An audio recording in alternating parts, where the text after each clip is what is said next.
Tu concentración me asombra para pintar el dibujo.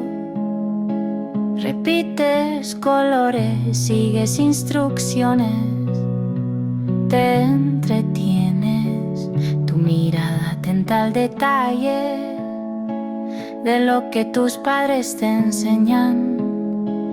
Aprendizaje de tonalidades y formas, de limitaciones y contornos. Tu pequeño delantal bien apretado, tu mesita de colores, el desastre que haces con el agua, tus necedades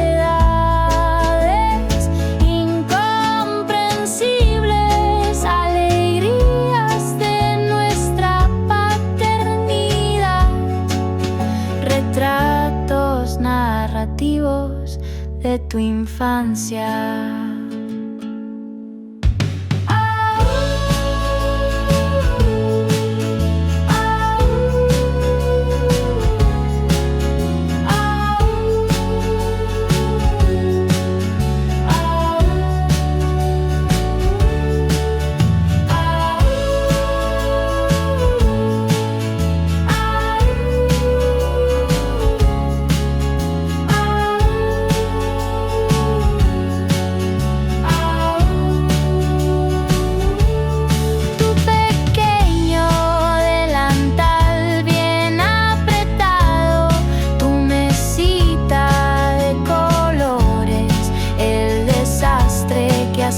Con el agua, tus necedades